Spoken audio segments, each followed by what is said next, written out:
Hey, quick story for you here. We've seen it happen more than once here in the Twin Cities. A deal is moving along just fine, and then right before closing, a furnace issue, an electrical concern, or even a roofing question pops up. And suddenly things get stressful. That's exactly why we created our worry-free closing program at Twin City Heating, Air, and Electric.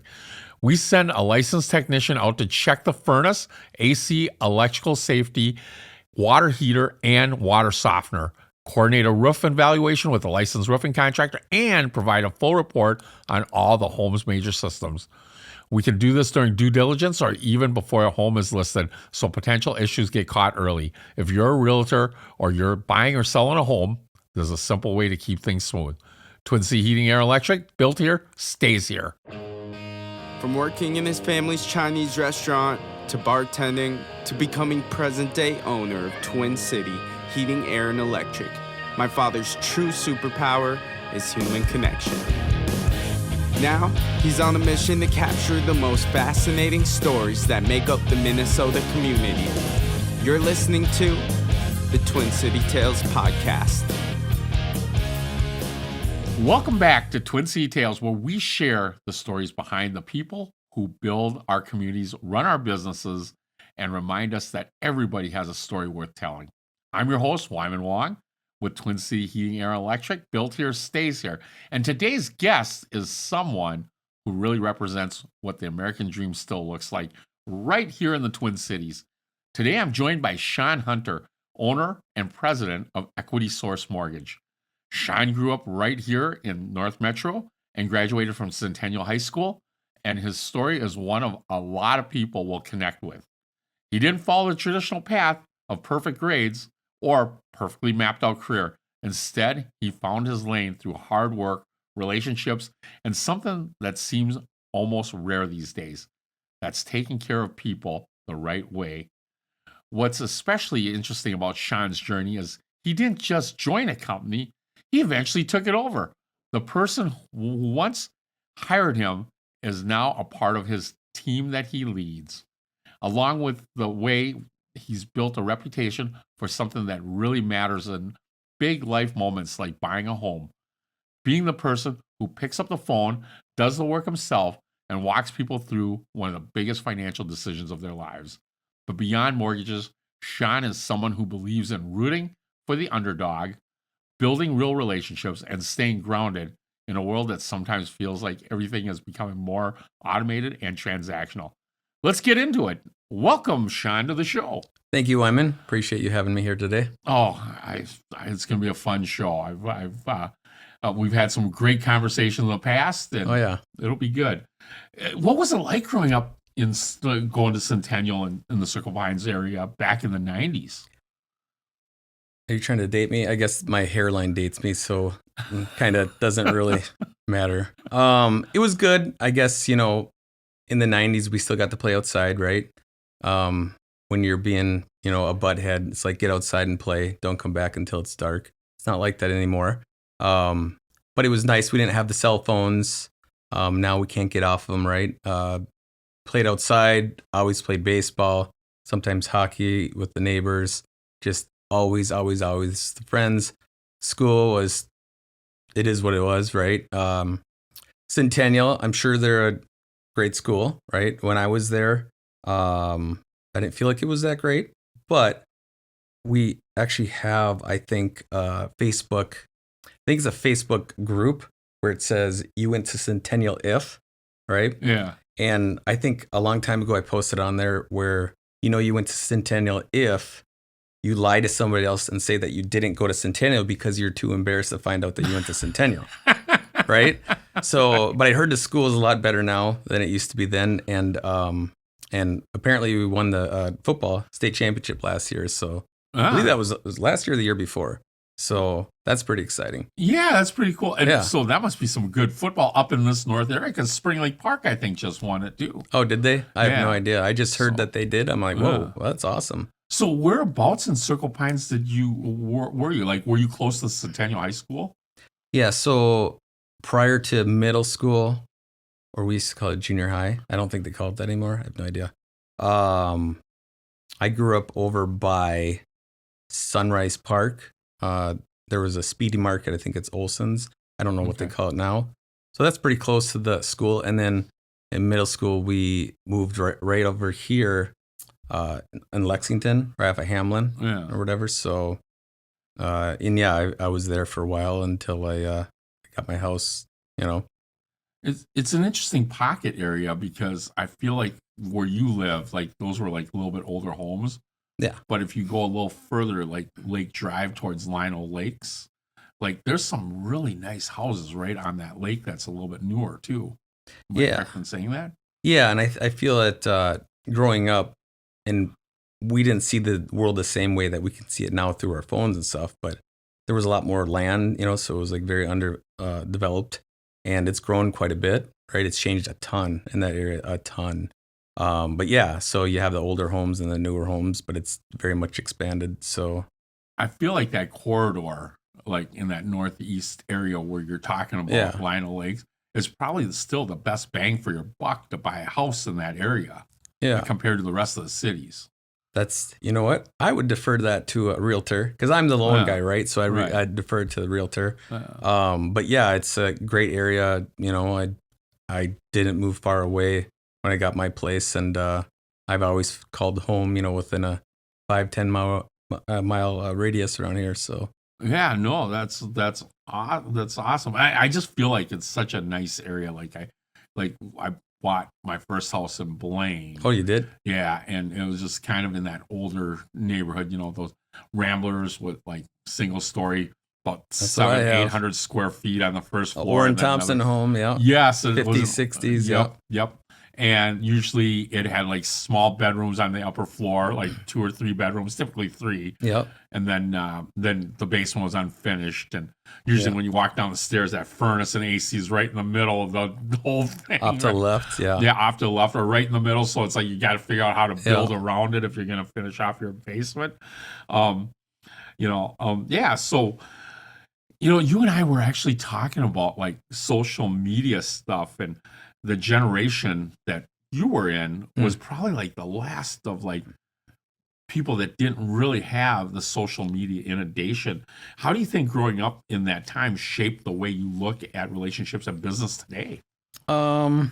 Yeah, I feel bad for, I want to say, the kids or even, you know, adults now these days because they didn't have, you know, what we had before. I feel like we had the best of both worlds.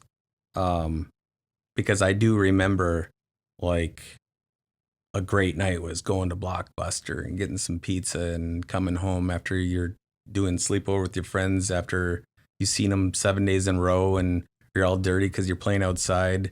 Because there was no phones, we had to figure out what to do. Do you remember Garbage Hill?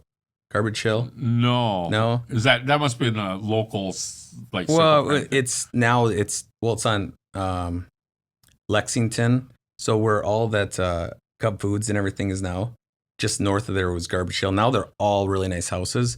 But we used to go up there and go sledding and stuff. Was that a right? landfill or something? Yeah, I don't even know. I just Oh. call it Garbage Hill. Okay. I just went up there and up and down. But that's the kind of stuff we had to do for fun, is Yeah. actually, you know, play and be active.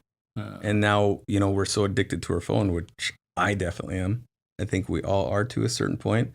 And it's hard because, like, the kids growing up, like, that's always there right away, right in front of them, you know, from birth. So I feel like we had a good run by being in that area, because right about when I turned 18, that's when everything started, you know, changing a lot more. Yeah, and so much it's so easy to look at your phone and not interact, right? Yeah. And I mean, that's part of what I was thinking about. Like, have we lost some of that social interaction, business and socially, right? The relationships. Right. Yeah. And, and you joked about like back in those days in high school, and you joked about like you about having slightly better grades than than bad grades, but clearly you didn't hold back. What were those early years like after high school when you were trying to figure out your path? Well, you know, get good grades, go to college, get a job, work your way up the ladder, right? But I wasn't like great at school, right? I can use it as a crutch as an ADHD thing. It was just, I just wasn't that great at school. So I tried college for a little while, and I went to college for about a year. I loved my economics class, but I dropped a couple other classes. So I would forget because my economics class was on Thursdays. I didn't know what day it was. Right. I That mean, wasn't from doing yeah. too much drinking, was it? No, I didn't really got it. But and then they put me in a class called How to Study, and I failed it. So the moral of the story is I still do not know how to study. So I thought that was time that I better pay off my student loans because that gave me anxiety owing money and do something else. And I worked at Northtown Mall security. That was kind of boring. We got free food, right? It was just weird. And then I'd work at Sears, and then I worked at a collections agency, and then I worked doing what I do now. Oh, I sold cell phones too in there somewhere. So Interesting. What was it like selling cell phones back then? Because I can imagine it wasn't the smartphones, that it was more the flip phones, right? it was. More or less. Oh yeah, what was it? I don't remember the Nokias. I don't what I do remember is it was fun because we were outside sales and we can do whatever. So we made these flyers, and I went to the Mall of America, and I probably shouldn't have done this. I don't know the rules or whatever behind it, but I mean, I was like 20 years old, and I went to each store inside the Mall of America, and I'm like, hey, we're offering this for employees of the mall. Well, I mean, everybody, but I am offering it for the employees from the mall too. And I sold so many cell phones, and I remember the guy comes in and he brought me in the office, and he said, you sold the most cell phones this company has ever sold in their first month of being here. I'm like, all right. And then he's like, you broke my record. I'm like, okay, that's great. So we did that for a while, but after a couple months, they gave us these cell phones, and they were supposed to give us 300 minutes. Because you remember when we had like minutes? Oh, We had so many minutes, and Yeah. after 9 p.m., it didn't count as minutes. And Yeah. people, if they watch this, they're going to say, what the hell is this guy even talking about? Right. But they gave us like apparently 300 minutes, not 3,000 minutes. So I got a bill for like $1,000. And they said they're not paying for it, and I'm like, I'm out of here, So it was short lived because I'm like, screw that, I sell all these cell phones, make you money, and then you don't even pay for the phone that you were gonna pay for. That's crazy. Yeah. Like going like you get 300 minutes. I think I remember buying a 500-minute plan at one point, and we went over, and it's crazy dollar amount back in the 90s. Oh, yeah. You go over like your minutes, right? Now it's all You call your unlimited. friend, hey, I just got a 500-minute plan. He's like, that's great, but I let you go because I have a 300-minute plan. Like, this is how it was back then, right? I gotta admit, like even going further back, I don't know if you remember, but you used to be able to call in like sports lines on an 800 number or 888 number. Okay. And they would charge you 99 cents a minute to get information. Oh, right? geez. Yeah. And this was back when it was still landlines and stuff, right? And I remember you had call waiting. And so a phone call comes in while I'm trying to pick up the scores from the day or whatever. I'm listening to the sports line, right? And like I was going to be on there for maybe 5 minutes, and I was off, right? Well, the call waiting comes in. I pick it up, and it was probably some girl that I wanted to date, right? And so I must have talked to her for about an hour and a half. Oh, and then I hung up the phone, and back in the day, the phone would ring back if you had somebody on hold. I pick it up, and it said like, and Alabama over Texas A&M. How much did that cost And I'm you? like, I just remember I got that phone bill. I'm like, oh my God, it was a lot. It was like a couple $100. Oh my gosh. But it's so funny when you have all these like minutes and stuff like that, but now they've made it all convenient, and even like the sports scores, right? I can get it on my internet. Oh wait, did in Alabama seconds. win that day? I can't remember. I was just like Yeah, it's crazy how the world is so different, right? Yeah. it's And crazy. we get information in an instant nowadays. Yeah. It's not just like waiting on it, and then plus like you said, like the social media thing, and everybody's just like saying how great their life is, right? And I Yeah. think that doesn't always help people's psyche either, right? Right. Yeah. And, part of you like loving numbers too, you started in on your path of after all those jobs, you somehow said, being a realtor wouldn't be bad. Yeah. So when when I bought my house, I was 22 years old, and I bought my house, and I realized the realtor who helped me with that, well, I didn't pay her. So I'm like, who's going to pay her? Well, the seller pays her, right? I'm like, well, that's cool. I want to be a realtor. Because if the buyer's not paying for the realtor, well, that's a great thing for me to do. But then I'm like, wait, I don't really know anything about houses. Like, I don't, right? But I talked to a realtor who I sold a cell phone to, right? And she said, these loan guys, they have pretty nice houses. I'm like, what do you mean? Oh yeah, they do this and that. So she explained. I'm like, all right. So she goes, do you want me to have you talk to somebody? I'm like, yeah, definitely. And she actually set me up on an appointment, and it snowed like it's supposed to snow tonight, right? Like 20 inches, right? And that got canceled. And then a couple weeks later, I called her, and she didn't actually introduce me to that person again. She introduced me to another person. So I called him, and then that guy said, well, I'll have you talk to my boss. And then, so that's who I talked to, who is now my employee, which is funny, right? And that was in 2002. So, and what's his name? Roy. Roy. Yep. Roy, okay. He's a good guy. Yep. Yeah. Well, former boss. Yeah. You probably wouldn't stick around if he wasn't, right? Yeah. Exactly. Yeah.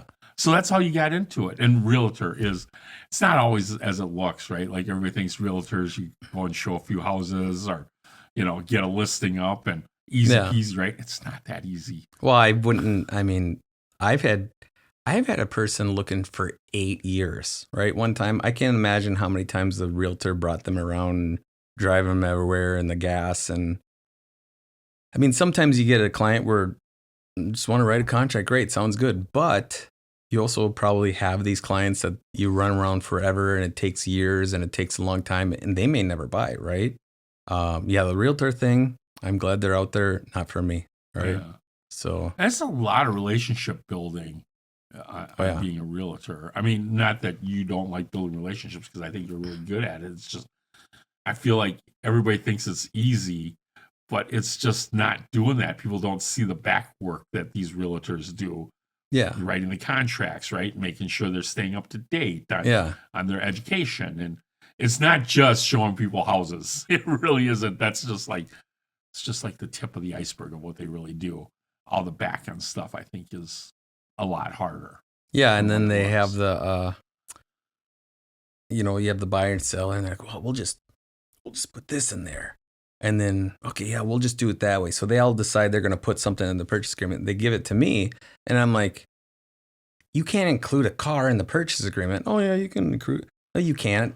You can't include a car in there. Well, I put it on a personal property addendum, and it says the value is $1. I'm like, for a 2015 Toyota Camry, like what?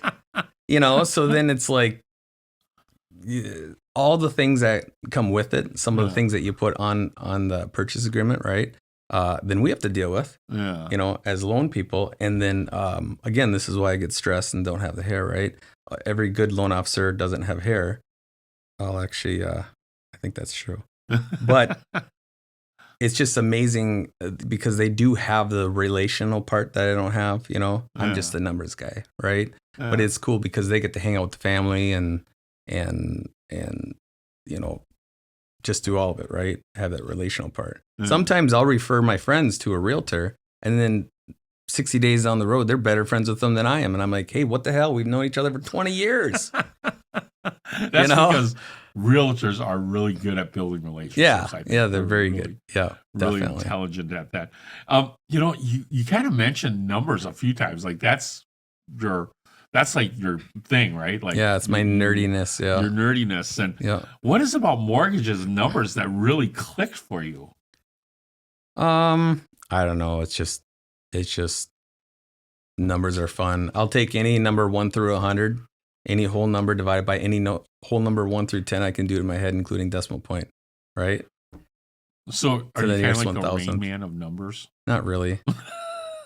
There's patterns and I have them memorized, so it looks a lot cooler than it actually is. Oh, so gotcha. The pattern of numbers. Yeah, so like 3/7 is 0.429 if you round it up. I think it's 0.4285 or something like that.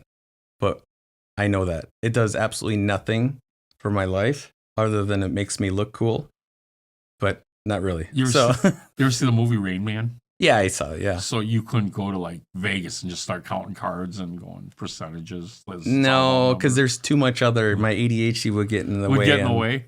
Yeah. Or people drop like a box of toothpicks and you go No. 490.82.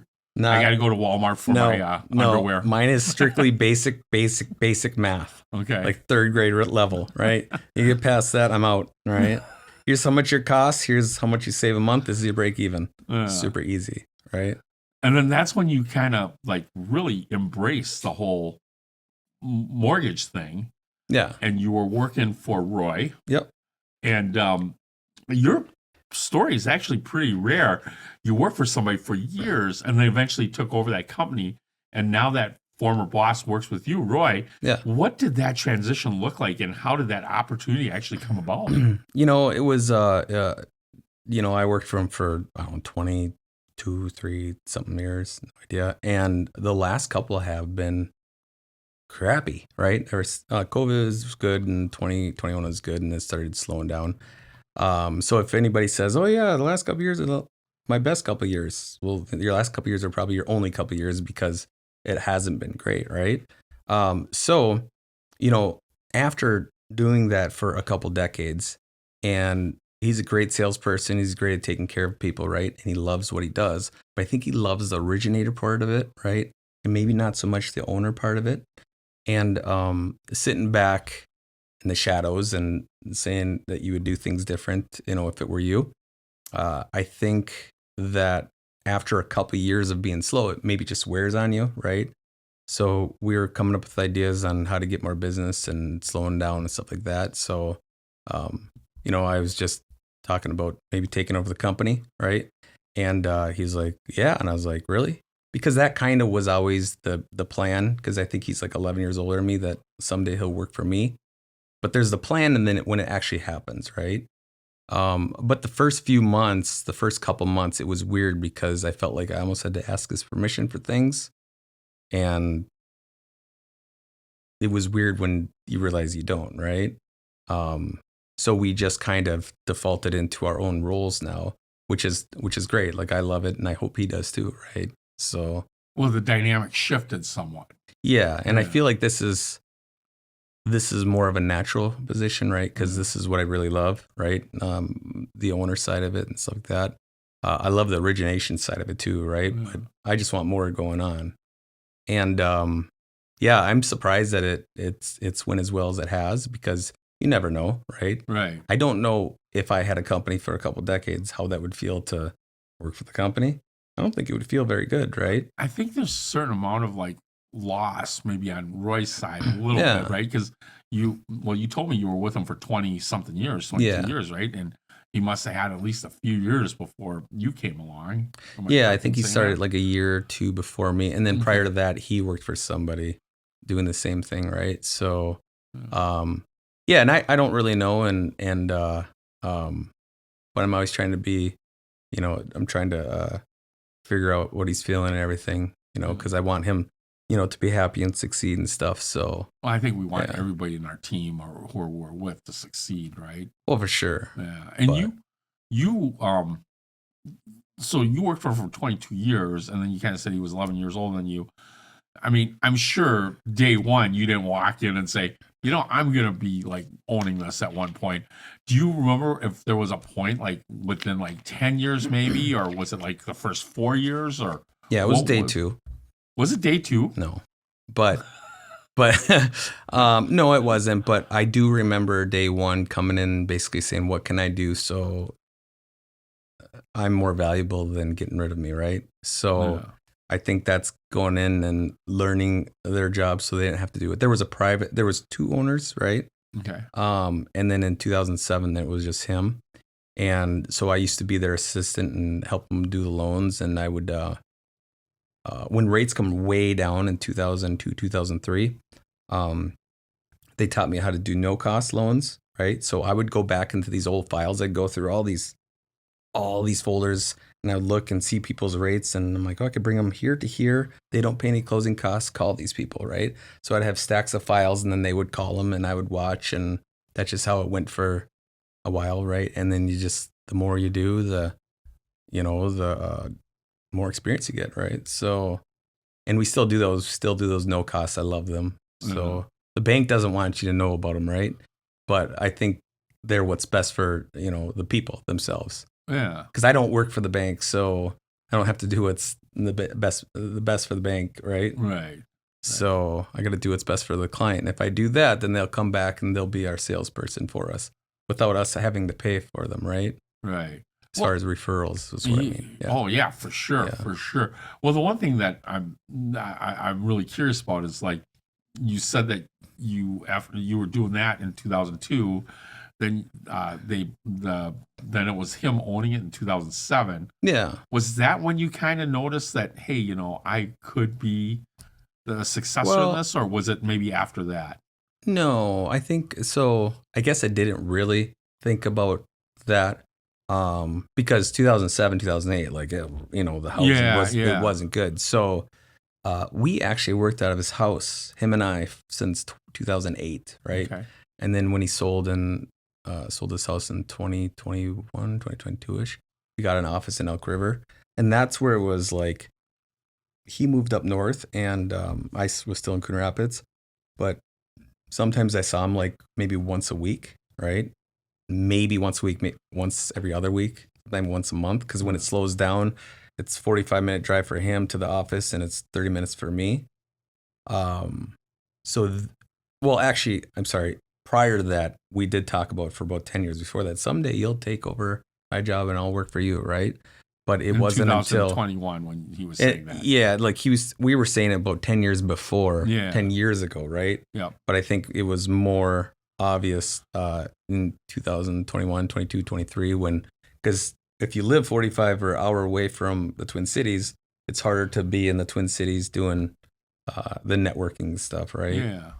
Yeah, going to the closings and doing stuff like that. So here's actually what I see in you here, Shawn. I mean, to work from that amount of time to 2010, 2011, right? Like, and going through all the hardships with the housing crash and everything. Yeah. And at that time, you still didn't know or even think, it wasn't even a glimmer in your eye that I'm going to own this mortgage company. You know what it tells me about you? You're very loyal. And that happens with not just in the business world, but to your clients too. I mean, that's a strength to have. Yeah. And I don't know if that's what you saw in yourself, but I can see that right now having that conversation with you. Yeah, I'm told that a lot, and thank you for saying that. However, it's good until it's not, because I realize that not everybody's the same way, and that's okay, right? But it is important to me, to a certain point, but you can only be loyal for so long, right? But if the company has integrity, the people you work for has integrity, mean well, and everything is, good, like, why would you try to switch to go somewhere else? Because people think the grass is always greener at the other side. And I think in my industry, loan officers and realtors, and there's a lot of turnover. And when I mean that, I don't mean like quitting the business. I mean going to a different company. Things would be better here. Things would be better here. Things would be better here. At some point, it's the person, right? So if you have a good thing, why would you change it? And as a brokerage, well, we're already going to be cheaper than 95% of people just because we're a mortgage broker, small mortgage broker. We don't have to do anything. We're already cheaper. But the news medias won't show you that, because the banks and everybody else that has the money, they're gonna put out their advertising what's going to favor them, right? Yeah. So I had a good opportunity. I worked for a good person, so there was no reason to ever leave from there. Yeah. No, that's the beauty of it, right? Like loyalty, and if that's how you're building your company too, those are the people you're going to attract, right? Like if you're a loyal person, yes, you may have people come and go that aren't loyal, because obviously loyalty is built upon trust. Am I correct in saying that? But the problem with trust is it can't be established like in an instant or overnight. It takes time Yeah. to realize that two-sided street is trust, right? Yeah. Performance is different. You can Yeah. get somebody that's going to sell you a ton of mortgages for you, but they might be high performance but low trust, right? Right. But is that the person you really want in your team anyways, right? Right. Exactly. You want to attract the same type of people, and that's what I love about what you're talking about. You're a very loyal person, and if you're attracting loyal people to work for you, those are probably the same kind of clients that you're attracting, also loyal clients. Well, the same If that thing makes is, sense. another thing too is when you work for a company for a couple decades, even though I didn't own the company at the time, I do have a loyalty to my clients. Even if they go somewhere else or whatever, I did their loan and I have a loyalty to do the loan the next time they come around, right? And when we're able to do switch, emails didn't change. Our email addresses are the same. It's just I own it now and flip that and so that loyalty does go beyond, the employees and I feel like there's a loyalty to the company and there's a loyalty to the consumers there too, right? So I think that's a good thing. Yeah, absolutely.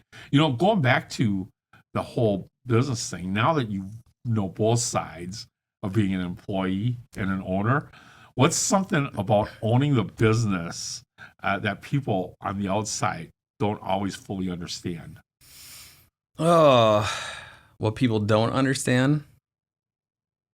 I want to say how fun it is and how freeing it is, right? Yeah, it is. As much as it autonomous. can be stressful. Yeah.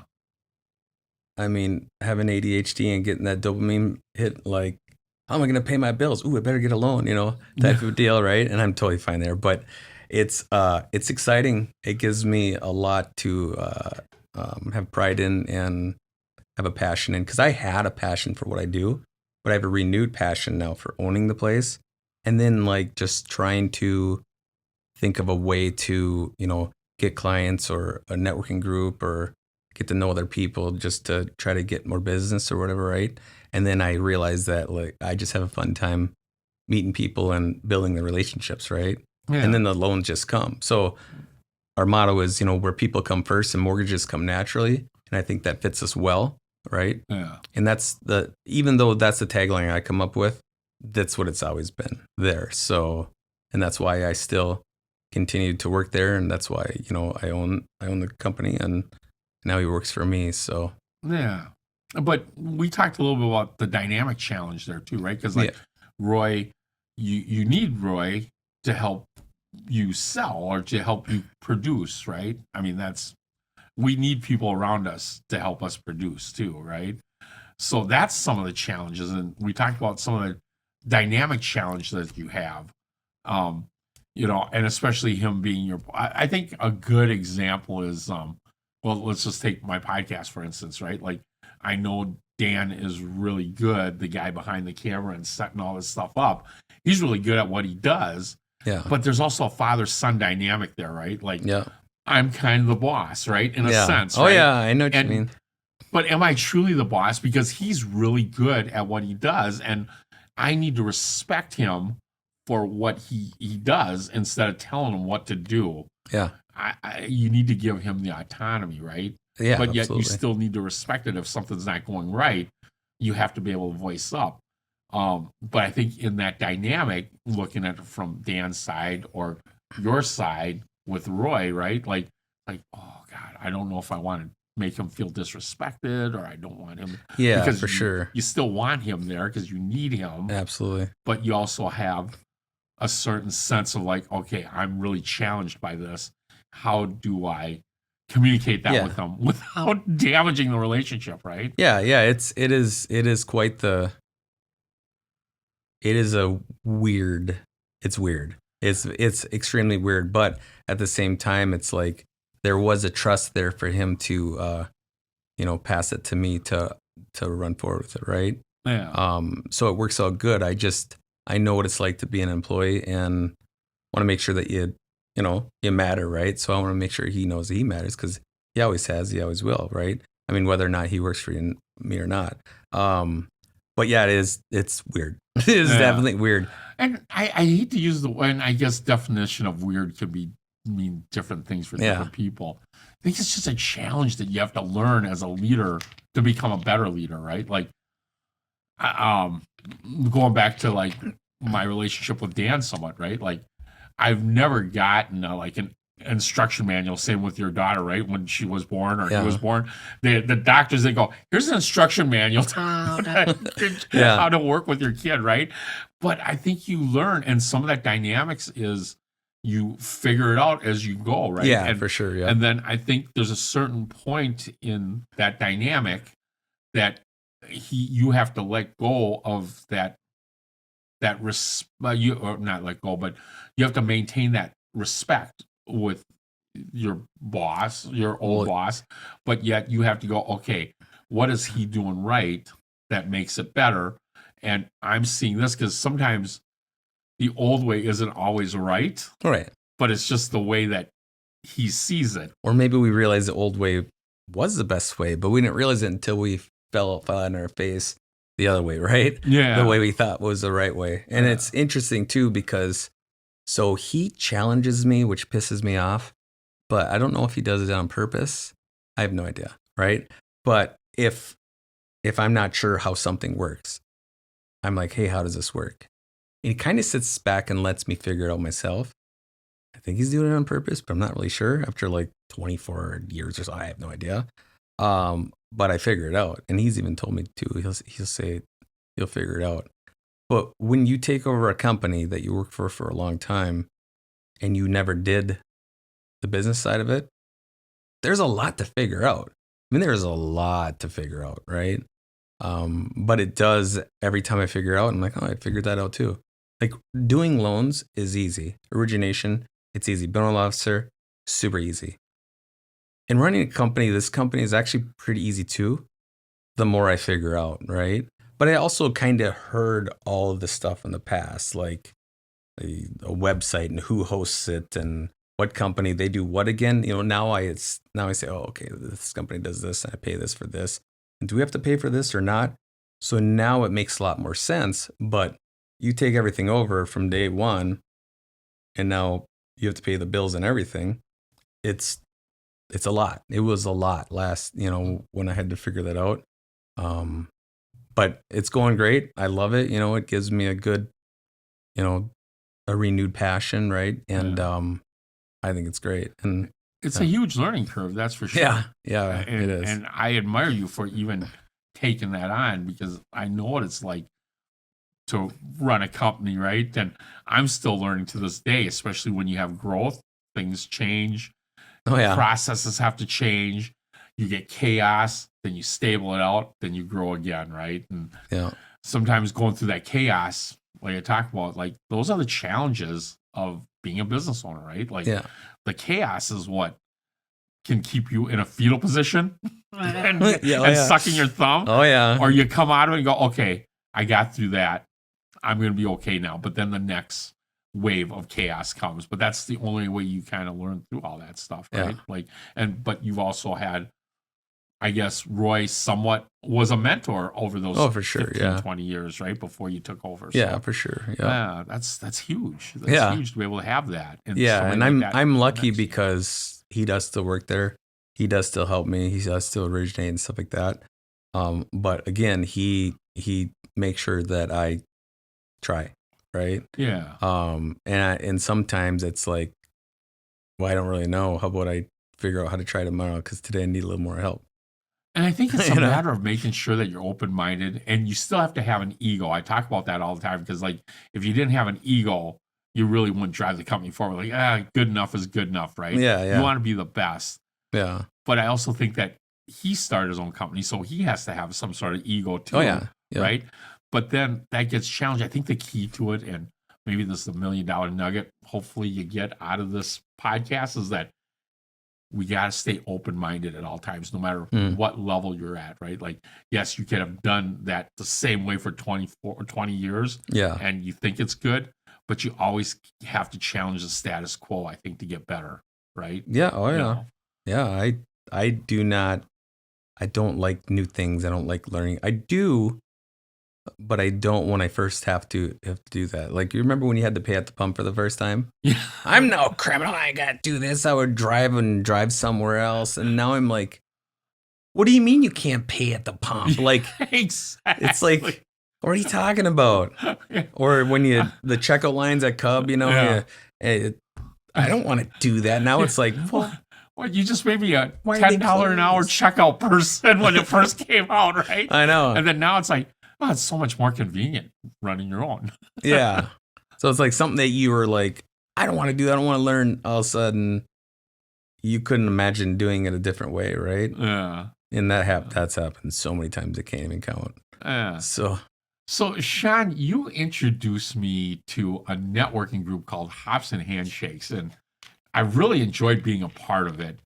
For people who haven't heard of that, what makes that group different from a lot of the traditional networking groups out there? thank you for asking for that. So what makes it different would be, I guess you've been there, the mentality that people have, and the guy Dave who started it, right? Dave and a couple other people there.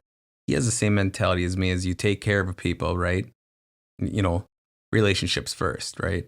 And there's so many different places out there, which they have to, but it costs money for this and a networking group and push the referrals and here's a fee, there's a fee, everywhere's a fee, right? And there's no fee to this one, right? But where I think it really works is Dave always talks about giving 90. Like, if you give 90 and you take 10, right? How can I help your business? Because my business, I love it. It's fine. But like helping somebody else, I get a lot more out of that, right? Sure, we still need business, but helping somebody else out or helping their business or having them meet somebody else that could really make a difference to their business or their livelihood, that's awesome.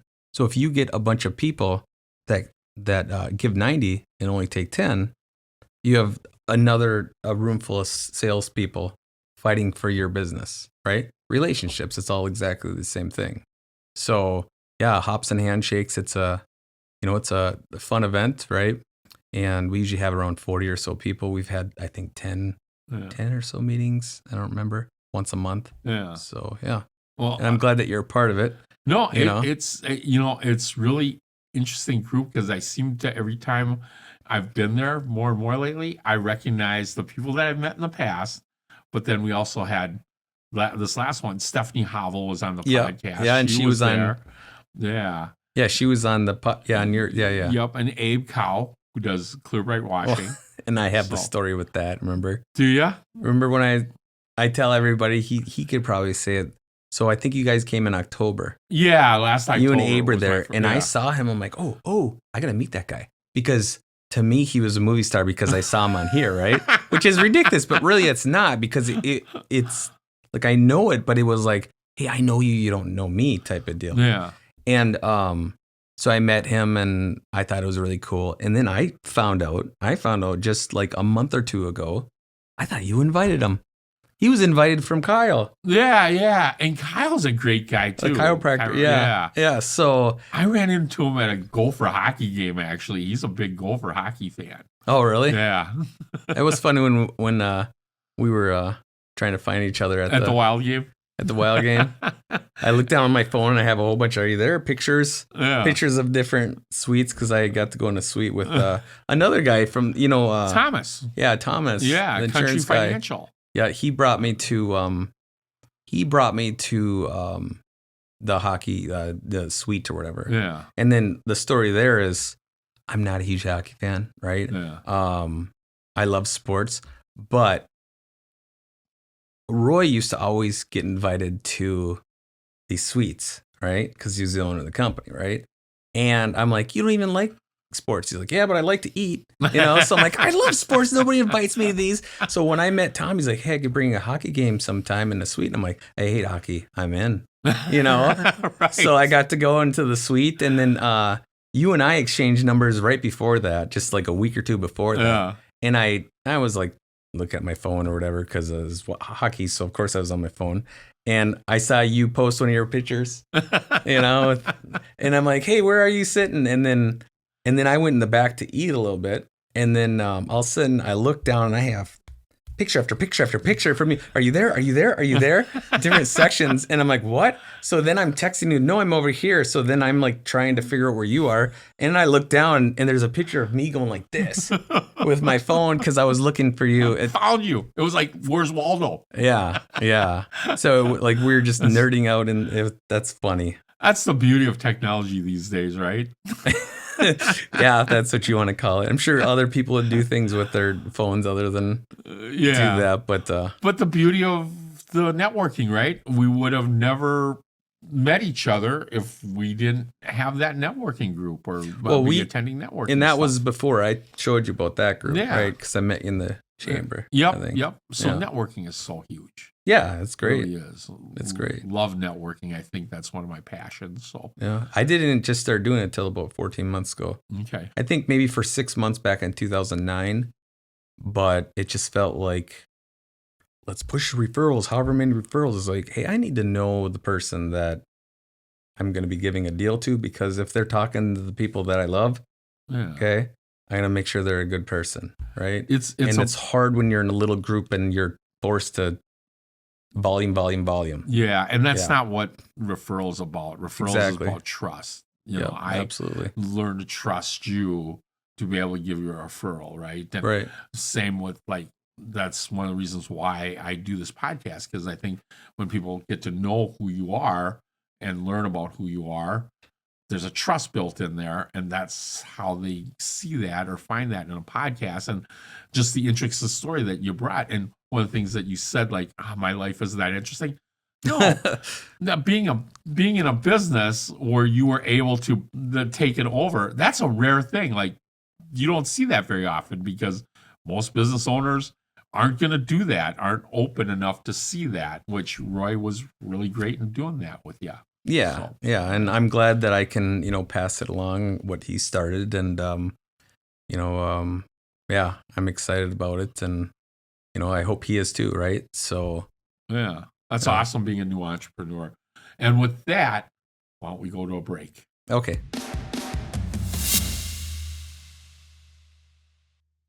Anoka Meals on Wheels, a nonprofit organization that I proudly support, delivers more than just nutritious meals to seniors in our community. They deliver connection, care, and peace of mind. Their volunteers don't just drop off food, they check in, share a smile, and ensure our neighbors know they're not forgotten. I know, because I am one of those volunteer drivers. Help us keep serving those who need it most. Visit mowanoka.org to volunteer, donate, or learn more about Anoka Meals on Wheels. Nourishing bodies and spirits, one meal at a time. Ever walk into a house and flip a switch and have no idea what it actually does? Like, is it a light, an outlet, or something in the garage? Nobody knows. Or what about when you plug in something into an outlet and it just slowly falls out like it's giving up on life? Or worse, the outlet just doesn't work at all. Well, we see that stuff every day. At Twin City Heating, Air, and Electric, we help homeowners take care of those small electrical issues before they turn into bigger problems.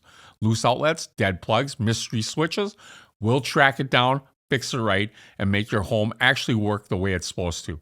So if something feels off electrically, it probably is. Twin City Heating, Air, and Electric, built here, stays here. Feel the difference. If you're enjoying this episode, do me a quick favor. Hit that subscribe button right now. It seriously helps us reach more amazing people across the Twin Cities and beyond. And hey, if you're feeling a little extra generous today, drop us a rating or a review. It only takes a minute, but it makes a huge difference in helping people discover some of our guests. And that's how we grow this community. You can find us wherever you listen to a podcast, Apple, Spotify, all of it. And don't forget to follow us on Facebook at Twin Sea Tales for behind-the-scenes moments, episode updates, special announcements, and all the fun stuff you don't get to see on the mic. We appreciate you more than you know. And remember, you can't go wrong with Wymond Wong. And now we get to the part where we have a photo reveal. And your sister sent us these pictures. So I'm not sure. When I saw this first one, it's around Christmas time, and there's a Christmas tree, but you have a mighty big family. Wow. Yeah, that I mean, is. I've seen that before. There's like 2, 4, 6. Wait, like hold on. Which 8. one? I think that one's me right there. That's you in the sweater, the blue sweater. Well, yeah. Still have that sweater. Oh, You still have it. well, I was wondering because I'm always the youngest, right? Yeah. But the sister that sent that would be my niece, probably to the left on the bottom, right? Okay. Is there 8 in there? 1, 2, 3, 4, 5, 6. Wait, what? There's 8, 2, 4, 6, 8 people. There's 8. Okay, yep. Yeah. 7 of us, and then Andrina, she's 2 years younger than me. Okay. Wait, look at that hair. Is that your brother? That is one of my, yeah. So, brother, and then, the rest are sisters, and then my niece. How many in your family? How many kids? I'm number 7, but my mom was married prior to. She had 2 kids. Tracy, who's holding the baby, and then Mike, who is the tall one in the back on the left. Yeah. And then my dad had Darren, who's like in the far back. Okay. And then it'd be Gina to the right of him. And then the one that sent that to you is Brenda. She's actually holding me, right? Okay. So Brenda's the one that sent that to you, and then Brenda's daughter is the one in the bottom left hand corner, and then my sister Danette is over to the right, kind of in her own little space. Wow. What was the age range of the kids? Well, Brenda is 17 years older, and Mike and Darren, they're both 14 years older, and Tracy is 11 years older. Is that 11? Gina's 9 years older, and Danette is 4 years older. And the only reason why I know that, numbers. That's the only reason I know. And Andrina is 2 years younger, so. My wife is really good with numbers, like when it comes to dates and stuff like that. Like Oh, really? She'll tell you. Like your anniversary and her birthday? Well, that, obviously we all know that, but she'll like pull out like nieces and grandkids. Oh, I used to be that person. You know, like her mom's grandkids. Like she'll know every date, which is just crazy. She's like the Rain Man of dates. That's all I know. So this one is in back of a house, it looks like. Maybe you were a little bit older then? Well, yeah, I was a little bit older, yeah. And this is that's like 2 miles away from here. Oh, really? Yeah. Okay. Yeah. That must have been the house you grew up in? Yeah, the when I was in we moved there when I was like 12 or so, right? Okay. So you have a pretty tight family with your brothers and sisters, it sounds like. I think all of our relationships together are so different, right? Some talk to others, some don't, because like, there was 3 and there was 2 and then there was 2. So the 3 and the 2 were step, right? Yeah. And then my parents got divorced after me, and they were divorced before me, so yeah, some people talk to others and some don't, but for the most part, everybody gets along. That's really cool because Brenda, you're saying, is 17 years older than you. Yeah. And she's the one that's sending the pictures. Yeah, for some reason, I'm sitting on her lap again. Yeah. She's like, here, look at these pictures. These are the ones where I'm being the good sister. The good sister. She actually is the glue for sure. Just sounds it's not like even close. Yeah. Yeah. Yeah. So you got to be thankful for someone like that in such a, I wouldn't say divided family, just such a family, a different family dynamic, right? Like we all have, well, everybody's family is kind of somewhat. There's some dynamics that's not perfect in there. Well, they call her. We'll live through it. They call her the old pecker. So this is the joke. They call her the old pecker but I always thought it was the big pecker. And I'm like, wait a minute, if she's the big pecker and I'm the youngest, that makes me. So we laugh about that. That's funny. Oh, I love this one. You must have been the ring bearer at somebody's wedding. Yeah, Tracy's 1988, October 10th. I'm good with numbers. You are good with numbers. I think that's Holy it. buckets. Yeah. You don't look too happy there. No, I'm probably about as pissed as right before I started this podcast because I don't like when the spotlight's on me, But I appreciate it at the same time, right? You didn't expect this picture to come up, I take it. No, I did not. No, but that's a pretty cool picture, though. Yeah. why all these pictures do I have hair in them? That's what I want to know. Whatever happened. And Tracy is a sister of yours, I take it. Or, Yeah, yep. Okay. So that was her wedding. She met her husband at the cabin, so in Wisconsin. Nice. Yeah. And then this is... I knew that one was coming. You knew that was coming I mean, up? I was like, if I was Brenda, I would have done that It's one. you and all your sisters hanging on to you? Yep. Like being the youngest one, you were like... Yeah, look at him they struggling. They're supported like, oh my God, he's so fatty. Like, yeah. You look like you lost weight from that since that picture. No. No? No, probably not. Pretty You look a little close. thicker there. I'm thick. I'm definitely thick. I think it was the shirt. I don't know. Okay. Yeah, that was pre-beard me. That was it's been, you know what? I think that was at Gina, the one all the way to the right. It may have been at her son's graduation. He just turned 30 12 years ago. So that'd be 2014 potentially. Could have been. Interesting. So I'm going to go back to that one with the hat backwards, because you're a hat backwards kind of guy, is what I figured. Oh my gosh. So what's this picture of? It's you and a bro or a friend? No, that's my brother. Okay. He's 14 years older than me. You look good. Is he? Yeah. Yeah, he does look good. Yeah, he looks really The young. one in the stripe. You're the one in the... Yeah, but I'm not going to let dapper him. fat I'm not going guy. to let him see this podcast or hear it, because there's no way in heck that he's going to hear that I just said a compliment to him. That is not what we do. When we play softball, I say, I talk about how my stats were so much better than yours, and he goes, "That's because you had a great coach." That's just how we are, us two, right? I couldn't tell you when that was. It was. Let's see. Look at my hairline. It's probably. It's probably like 20-ish. I don't know. Family is so important. I think sometimes we lose some of that touch with family, but man, they're the ones that are with you for the rest of your life. I know sometimes it's hard, but Yeah. but nothing more important than a family relationship. And I know you were a good. Is that your only kid? Yep. And this was a while back. You're feeding your baby daughter, I take it.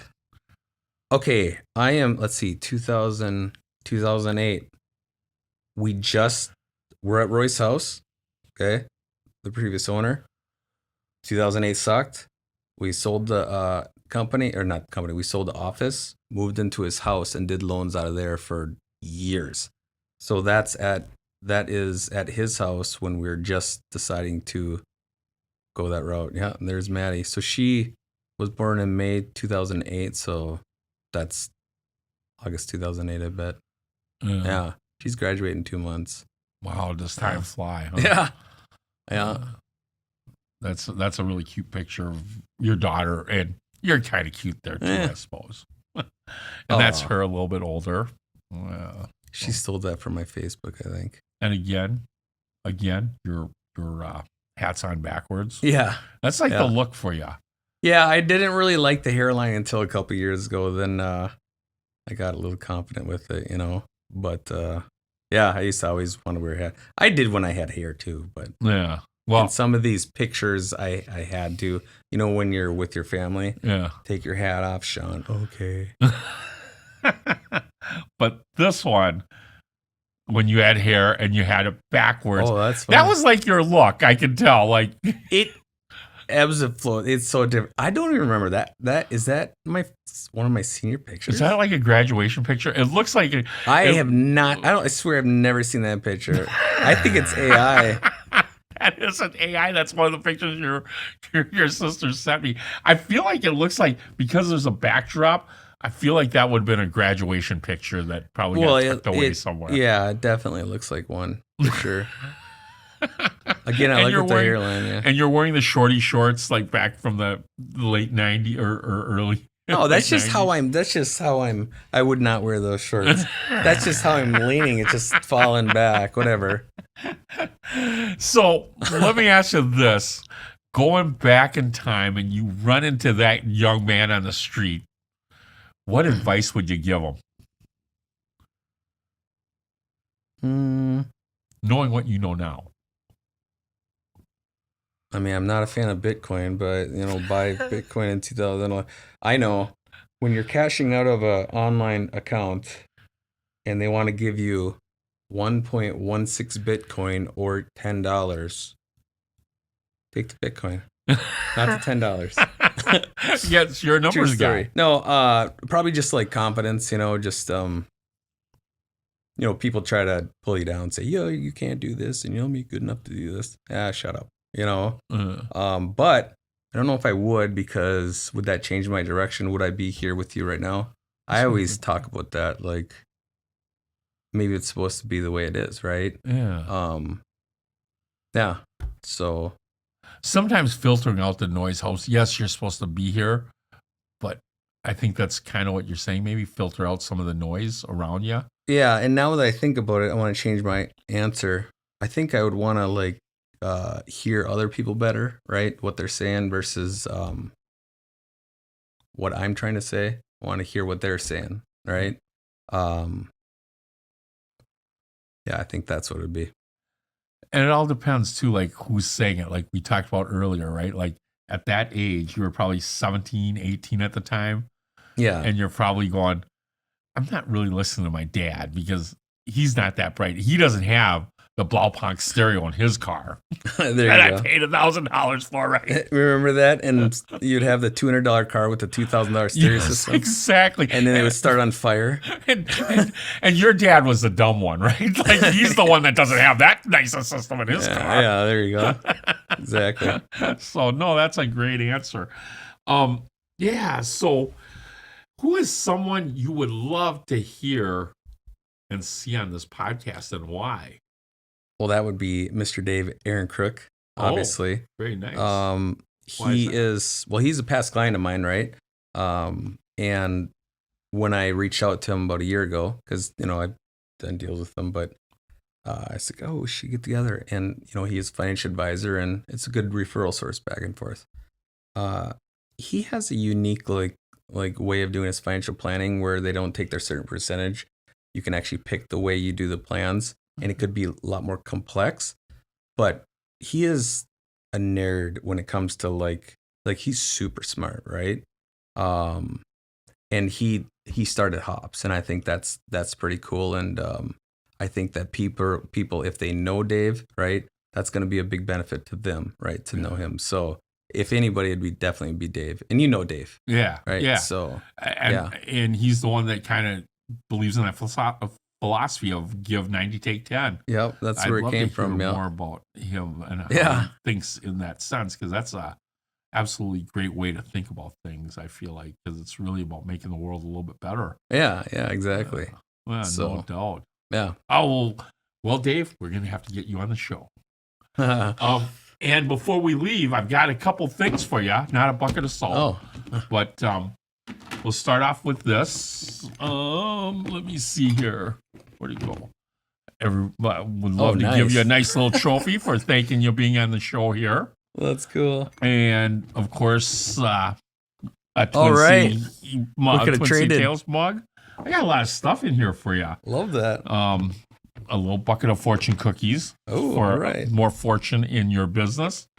And one of the books that I really enjoy is John Maxwell. Have you read John Maxwell? I have not. It's a smaller book, but being somewhat a couple of years of your own entrepreneur, always looking for ways to be better, have more success. And John Maxwell is a really good leadership